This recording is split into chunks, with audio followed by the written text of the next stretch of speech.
Well, hey everyone, it's Marcus and welcome to more Chatting in My Jungle Room. I'm doing my annual catch up with this guy. Every Fringe, we do our little bit of a rendezvous, and this year is no different. Please, everyone, welcome Hugh Sheridan. Hey, Hugh, how are you? Hi, how are ya? Good to see I'm you. great. Thanks for having me. Like I said, it's an annual get together again, Adelaide Fringe for everyone, isn't it? All around the world.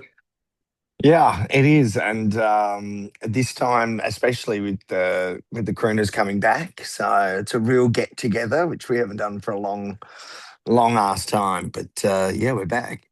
Yeah, exactly. Because just recently you've been doing a lot of solo shows, and it has been a good few years since the California Crooners Club has appeared in Adelaide for the Adelaide Fringe. Last time I think I saw it was at the Hilton Hotel, if my memory serves me Oh correct. wow, So that was a yeah, that was a long time ago. yeah, Yeah, I know. I'm that old. I'm that old. yeah, But but yeah, so it's back, California Crooners Club, with Emile Welman, Gabe, yeah. Roland, and you just made a really special announcement at the Gluttony Gala just the other night that Isaiah Firebrace is now entering the troupe as well. Congratulations! What a Yeah.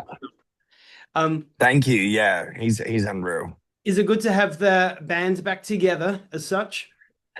Yeah, it is. It's very exciting to have the band back together. The reason for Isaiah is because Gabe Roland, who was an original member of the band, actually had to pull out at the very last minute, and I was freaking out. And because he's working with Paramount overseas. Oh, I hope I'm allowed to say that. Whatever. Maybe it was Paramount, maybe it was something else. I don't know. Don't quote me on it. Anyway, he works on a show, I should say, and the show has been picked up again. And naturally, for that, he's getting paid a fortune. So I couldn't really, tell him to turn it down, but it was a very last minute thing. So it is going to be a brand new show in that we do have a brand new member, but also all the material was new as well. So it's pretty exciting. I'm just really excited. Yeah, I was going to say I'm nervous, but I'm not nervous. I'm very excited to get everyone together because at this point we haven't actually sung together yet. But I know it's going to be great because they're both amazing. So after doing a few back-to-back solo shows, which have been outstanding, I mean, let's talk about last year's for a second, but 2025's Something Big was phenomenal, obviously riding on the back of the Oh, album that came out as well, which was, the show and the album obviously very much dedicated to your dear late father, Dennis. yeah. We would have been so freaking proud of that, but that was great. But after doing so many Thank you. back-to-back solo shows, what was the prompter for getting the California Crooners Club back? Honestly, it's just been everyone else. Like everyone's been asking for it.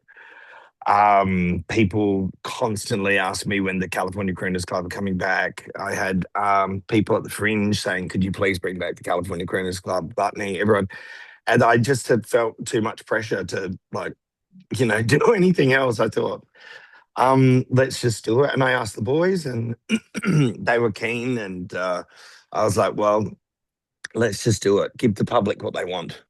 Mm. And well, look, I mean, it kicks off this weekend. So Saturday, the 28th of February, which I'm going to be there Yeah. tonight as well. I'm going to be there cheering you on.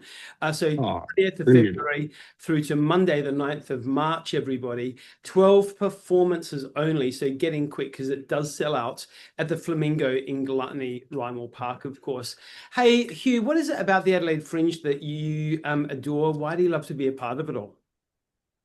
Well, I think I've always loved the Adelaide Fringe since I was a little boy. It's I remember even when I was really young and my like brothers and sisters would be kind of involved because they, worked at pubs in Adelaide when they were young and I would have been like, five or younger maybe. And I remember sort of, because it's growing up in Adelaide, you just and with a huge family, you just sort of get taken around to different places. And I remember going to places like the Austral and the Exeter and stuff. And my brothers and sisters were working there in some capacity. And part of their job became sort of promoting the Fringe. And I remember there were flyers everywhere, like in their cars, they had like boxes full of flyers that they had to give out and posters that they had to put up. And I think I was always really aware of it growing up as being an exciting time from a very, very young age. And then when I was old enough to go to the Fringe by myself, I did, and I think that that was a place where parents in Adelaide felt that their children could go from about the age of 12, 13, sort of, with their friends, probably younger these days. But back then it was like we could go out with our friends and go to back then I think there was only the Garden of Unearthly Delights. They didn't have Gluttony yet.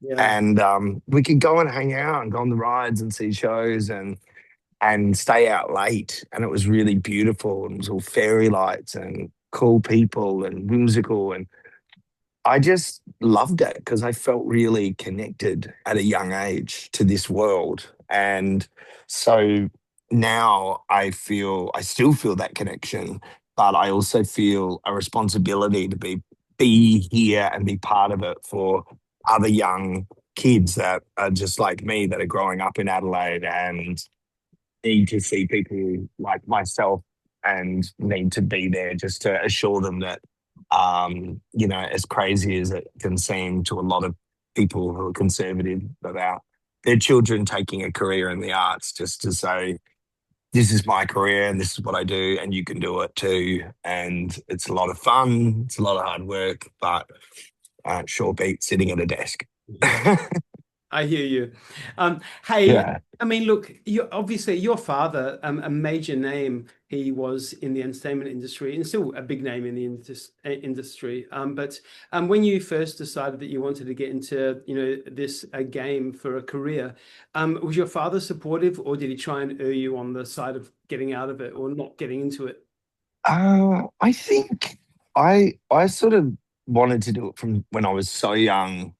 I don't think they really thought there was a way to deter me from it. I think they always knew that I was going to do it no matter what. And so, in that sense, my parents were very supportive, but they were realistic. I think my mum was more like realistic in that she was like, well, you've got to study, like, you've got to work really, like, you've got to study and you've got to, like, get all the skills up. And she said, unless, you want to do what dad's doing, which I do, I did, but she also knew that I wanted to be an actor. And she was like, well, you're going to have to study it because, whether you've got the talent or not, you need to go in with as many skills as you can. And same with dancing. I was a terrible dancer, but they made me, she was never a stage mum. She never was like, you've got to do this and look at my son. She was just more like, if you want to do it, then you're going to have to do the work. Otherwise, you're going to be unemployed. And I'm not going to stop you, but I'm just telling you the reality. I love it. This is the way it goes, son. Exactly. Um, Yeah, she's hey, just like, yeah, I'm going to stay on your family for a minute because I've never told you this. And like I said, we do catch up frequently, but I've never ever told you this. But there was a solo show that you did in Gluttony, and this was yeah, three, maybe 4 years ago. It was in one of the open air venues. It might have even been fans. yeah, yeah, I was sitting behind your sister and her family. Um, and obviously, as you were regaling stories of your father, yeah. I could hear your sister talking to her family members of how proud she was of you, and little tears. Mm. So yeah, seeing the pride in your family for you and your incredible career. I mean, there you go. Credit to you. Oh, thank you, thank you. Wow. Yeah, that's kind. They don't necessarily say that to my face, which is fine. I think when you're number six of seven children, I mean, we all sort of, they're big on keeping everyone grounded, but it's nice to hear. I do hear that from time to time. So Well, she did say thank to you. me, if you ever tell Hugh this, I'm going to come and punch you in the face. So, whoops. What, Marcus? Must have been a cousin then. Hey, Hugh, when you are not Yeah. on stage doing your shows, are there any other shows that you're looking forward to catching?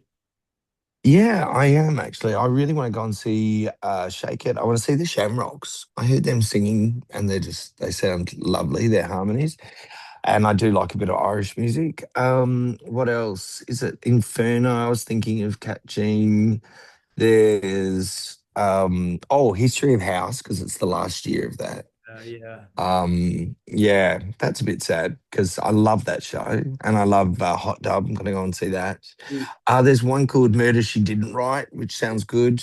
Yep. Ernest with a question mark looks great as well. I mean, it just sounds funny. I love shows where it's sort of like someone gets picked out of the audience and the show becomes about them. As long as it's not me, I'll be fine. But I like the idea of it.